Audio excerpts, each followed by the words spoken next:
You are banned from seeing Grandpa. The doctor says your energy is making his dementia worse. My mother whispered the order in the corner of the ballroom, smiling like she was giving me a compliment. I looked at her, then at my sister Jade laughing across the room in a $40,000 dress paid for by a senile old man. It clicked instantly. They were not protecting his health.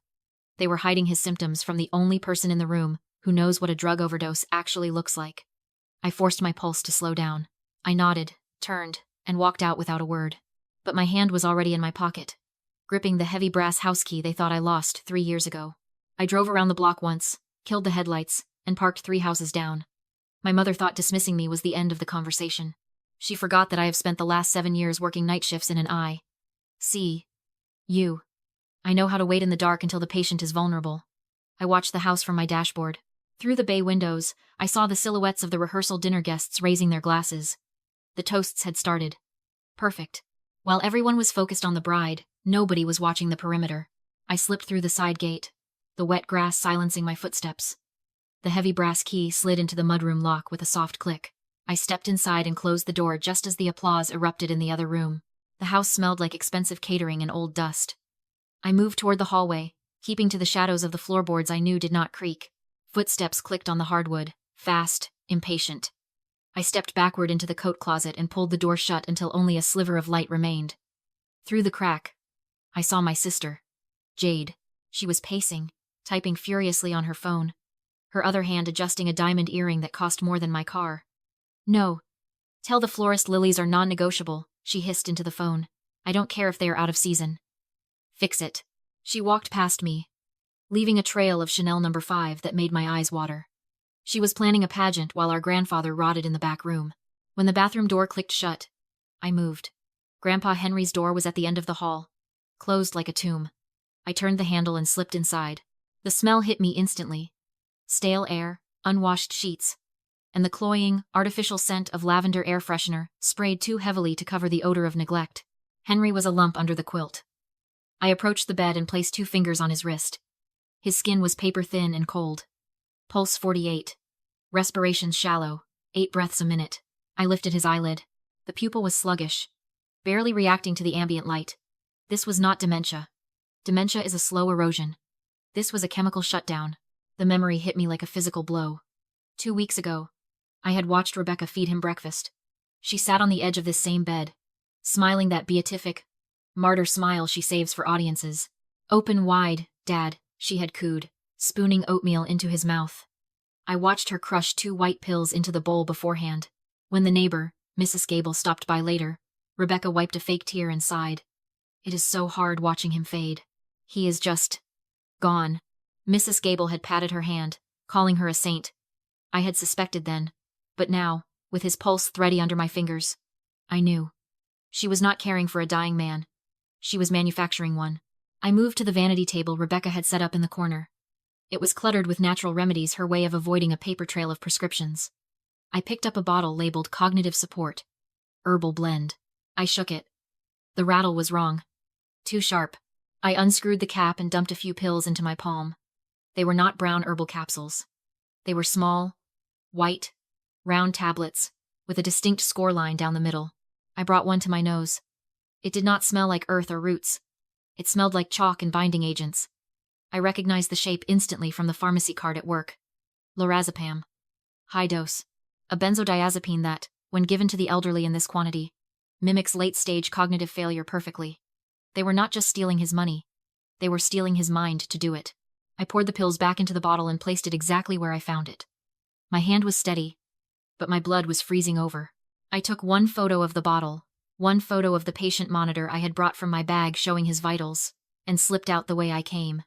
They wanted a diagnosis? I just found it. I returned to the house at 8 in the morning. I expected a locked door or a fight. Instead, I walked into a performance. Rebecca and Jade were waiting for me at the kitchen island. The counter was covered in legal documents, brochures for assisted living facilities, and a half-eaten tray of croissants. My mother looked up, her eyes rimmed with red makeup applied carefully to simulate a sleepless night. "Thank God you are here," she said, her voice trembling. "It is worse than we thought. He attacked me this morning, Selena. He threw a vase. He didn't even know who I was." I looked at the spotless floor where a shattered vase should have been. I looked at her arms, free of any defensive bruises. She was lying. She was building the narrative of a violent, uncontrollable decline to justify locking him away. It was terrifying, Jade added. She was leaning against the granite counter, scrolling on her phone, looking bored. Mom is unsafe here. We have to do something. We are doing something, Rebecca said, sliding a thick stack of papers toward me. I have spoken to Judge Miller's clerk. We are filing for emergency conservatorship today. It is the only way to manage his episodes. I glanced at the paperwork. It was not just custody forms. On top of the stack was a loan application. Expedited HELOC. Home equity line of credit. They were not just taking control of his body. They were liquidating the roof over his head. Why do you need a line of credit? I asked, keeping my voice flat. Grandpa has a pension. He has savings. His care is going to be expensive, Rebecca snapped, the grieving daughter mask slipping for a second. Memory care units require huge deposits. We need liquidity now. It is for him. Selena. For him. I repeated. Obviously. Jade sighed. She turned her head to check her profile in the microwave reflection. And the light caught it. A diamond drop earring. Vintage cut. Platinum setting. I recognized them immediately. They were Grandma's. Grandpa kept them in the wall safe in his study, intending to give them to his future granddaughter-in-law, whoever that might be. Jade was wearing them to a Tuesday morning ambush. Nice earrings, I said. Jade touched her earlobe, smiling. Grandpa gave them to me yesterday. In a lucid moment, he wanted me to have them for the wedding. Said he wanted to see me shine. The lie was so bold it almost impressed me. Yesterday, he was comatose on 80 milligrams of lorazepam. He could not lift a spoon, let alone open a combination safe. They had cracked it while he was unconscious. They were looting the house before the body was even cold. You are lying, I said. God, you are so jealous, Jade spat, her face twisting. You can't stand that he loves me more, can you? You can't stand that I am getting married, and you are just alone. Stop it, Rebecca intervened, but her eyes were cold. Selena, your paranoia is exactly why we need this conservatorship. You aren't thinking clearly. You are obsessed with conspiracies while I am trying to save my father. The wedding vendors need final payments by Friday, and if we don't secure this loan, the stress. She cut herself off. She had slipped. The wedding vendors. I looked at the calendar on the fridge. Friday. 3 days. That was the deadline. They needed the conservatorship signed, the house leveraged, and the cash in hand within 72 hours to pay for Jade's dream reception. That was why the dosage was so high. They needed him incapacitated quickly. You need me to sign off on this, I realized. The court will not grant emergency powers over a veteran without family consensus. We don't need you, Rebecca said, her voice sharpening to a blade. But if you contest it, you will drag this out, and the delay will force us to put him in a state facility. Is that what you want? To rot in a state ward because you are stubborn? She leaned over the table, placing her hand on mine. Her skin was warm, but her touch felt like ice. Sign the support affidavit. Let us take care of the money, or you can explain to everyone why you let your grandfather suffer. I looked at Jade, preening in stolen diamonds. I looked at Rebecca, willing to mortgage her father's dignity for a party. Rage, hot and blinding, surged up my throat. I wanted to flip the table. I wanted to smash the stolen earrings out of Jade's lobes. But I forced my pulse down. Code Blue protocol. Panic kills the patient. Strategy saves him. If I fought them now, they would lock me out, call the police, and find another doctor to rubber stamp the paperwork. I needed time. I needed them to think they had won. I pulled my hand away. I need to think, I said. Give me 48 hours. Friday morning, Rebecca commanded. We sign Friday morning. Or I call the state. I looked at my mother and forced my shoulders to slump. It was a posture I had learned from years of watching patients surrender to bad diagnoses. Okay, I said, my voice barely a whisper. You win. I can't fight you on this. He needs professional help. I will sign the papers on Friday. Rebecca let out a breath she had been holding, her face relaxing into a triumphant smirk. I knew you would be reasonable, she said, patting my cheek. It is for the best, Selena. We are saving him. I need to go to work, I lied. I will see you Friday. I walked out of the house, got into my car, and drove straight to the pharmacy on 4th Street. My hands gripped the steering wheel until my knuckles turned white. They thought they had broken me. They did not know that in the ER, we call this the lucid interval, the calm before the crash. I was not retreating. I was prepping the O.R. I marched down the supplement aisle. I did not need a prescription. I needed a decoy. I scanned the shelves until I found it. Nature's Sleep Melatonin. 3 milligrams. Small, round, white tablets. I shook the bottle. It rattled with the exact same pitch as the lorazepam. I bought 2 bottles and a roll of heavy-duty double-sided tape. Next stop, an electronics store. I bought a nanny cam, the kind designed to look like a USB wall charger. No hacking, no complex wiring. Just plug and play. Simple, reliable. I parked down the street from the house and waited. At 10 a.m., the garage door opened. Rebecca's Lexus pulled out, heading toward her Pilates studio. Jade followed in her convertible, probably off to terrorize another florist. The house was empty. I let myself back in. The silence inside was heavy, suffocating. I moved fast. Efficiency is the only thing that matters in a crisis. I went straight to the study where Grandpa kept his war histories. I found an outlet behind a stack of encyclopedias, perfect vantage point, covering the bed and the vanity table. I plugged in the charger camera. A tiny blue light blinked once, then vanished. The room was now a witness. Then, the main event. I went to the vanity. I picked up the bottle of herbal support. My hand did not shake. I walked to the bathroom and dumped the entire contents into the toilet. 80 milligrams of chemical restraint swirled in the bowl. I flushed. The sound of the water rushing away was the most satisfying sound I had heard in years. I opened the melatonin bottles and poured the harmless sugar pills into the herbal container. They looked identical. Unless Rebecca was a pharmacist, she would not know the difference. I screwed the cap back on and placed the bottle exactly where I found it, aligning the label with the dust ring on the table. I walked over to Grandpa. He was still deep under, his breathing heavy and wet. I smoothed the hair back from his forehead. "Hold on, soldier," I whispered. "Reinforcements are here." I left the house without leaving a trace. No footprints, no moved furniture. Just a camera watching and a bottle of pills that would no longer keep him quiet. The detox had begun. Now, I just had to wait for the fog to lift. 48 hours later, at 3:14 a.m., the texture of the silence in the room changed. It stopped feeling heavy and suffocating. It felt expectant. I was dozing in the armchair, keeping my vigil, when a hand touched my wrist. It was not the flailing, uncoordinated groping of a sedated patient. It was a grip. Weak, shaking, but intentional. I opened my eyes. Grandpa Henry was looking at me. For the first time in 6 months, he was not looking through me.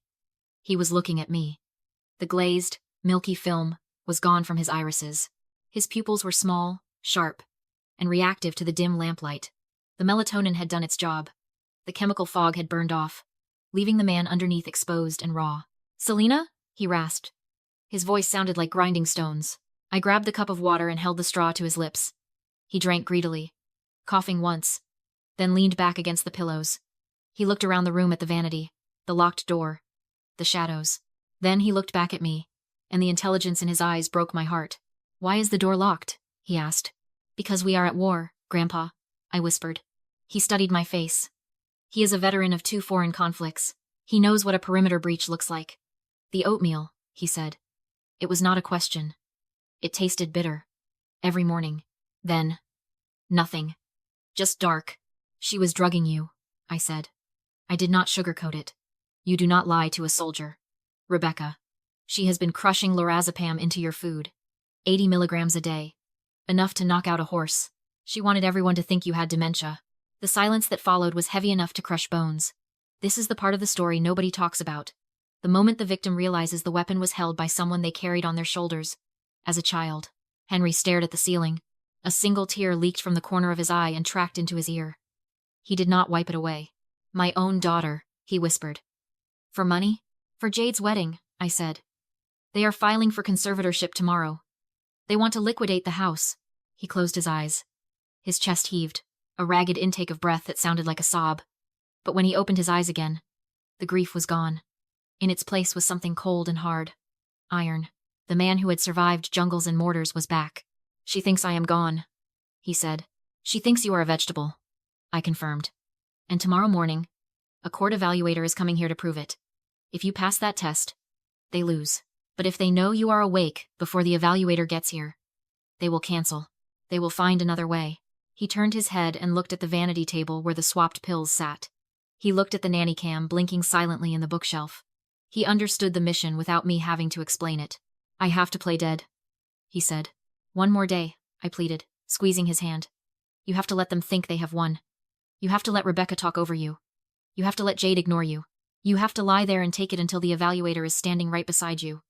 Can you do that? He squeezed my hand back. His grip was surprisingly strong.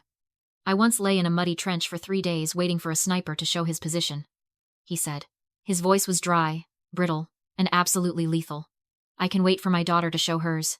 He let go of my hand and settled back into the pillows, arranging his limbs into the posture of the invalid. He practiced a slack-jawed stare. It was terrifying how easily he slipped back into the mask. But now I knew what was behind it. Get some sleep, Selena, he said, staring blankly at the wall. We have a show to put on. At 10 a.m. The doorbell rang. I was standing in the shadows of the hallway, clutching a file folder that contained my entire case. My heart hammered against my ribs, but my hands were steady. I watched through the crack in the door as Rebecca opened it, beaming like she had just won the lottery. Welcome, she trilled. Please, come in. We are so grateful you could make time for us on such short notice. A woman in a sharp gray suit stepped in first. Mrs. Thorne, the notary public. Behind her was Dr. Evans, the court-appointed capacity evaluator. He looked tired, carrying a thick briefcase. Mrs. Calder, Dr. Evans said, polite but distant. We are here to assess Mr. Henry for the emergency conservatorship petition. Is the patient ready? Oh, he is ready, Rebecca sighed, her face falling into a mask of tragic concern. Though I must warn you, he is having a very bad day. He does not know where he is. He does not even know his own name half the time. It is heartbreaking. Jade was lounging on the sofa, scrolling on her phone. She barely looked up. Just get it over with so we can get the funds released, she muttered, checking her manicure. I stepped out from the hallway. Actually, I said, my voice cutting through the performance, I think you will find he is quite lucid. Rebecca spun around, eyes wide. Selena? What are you doing here? You said you'd sign later. I changed my mind, I said, stepping past her to the bedroom door. I wanted to be sure everything was handled properly. She forced a smile in front of the officials. Of course. We're all here for Dad. But don't get your hopes up you saw him yesterday. He's gone. Then she turned briskly to the doctor. Shall we? Henry lay motionless on the bed, eyes fixed on the ceiling. Rebecca leaned close and pinched his arm hard. He didn't react. Satisfied, she faced the evaluator. Comatose. No response to stimuli. We need to take over his affairs immediately. Dr. Evans stepped forward. Mr. Henry? Can you hear me? Nothing. Rebecca smirked. Just sign. Wait, I said. She glared, but I leaned toward the bed. Grandpa, it's time. As the doctor lifted Henry's eyelid with a penlight, the room hummed with silence. Then Henry's hand snapped up and clamped around the doctor's wrist. He hauled himself upright, eyes suddenly sharp. I hear you just fine, he growled. My name is Henry Arthur Vance. Today is Thursday, October 12th, and I know exactly why I've been unconscious. Rebecca froze. Dad, she's been drugging me, Henry said calmly. Lorazepam. Crushed into my oatmeal. My granddaughter flushed it 2 days ago, Jade screamed. He's lying. I have proof, I said, holding up my iPad. The nanny cam footage played Rebecca, crushing pills at the vanity. Dr. Evans stared. The notary covered her mouth. That's a controlled substance, I said. Administered without consent for financial gain. I swiped to the HELOC paperwork for Jade's wedding. The wedding is off, Henry said. There will be no loan, no conservatorship, no inheritance. Dr. Evans snapped his pen shut. This evaluation is terminated. You attempted fraud. Rebecca's mask shattered. She didn't beg, she detonated. Screaming, she clawed her own face, ripped open her blouse, and dialed 911. My daughter's attacking me. She's hurting my father. The notary bolted. The doctor followed. Stop, I said, locking the door. You're mandated reporters. Sit down.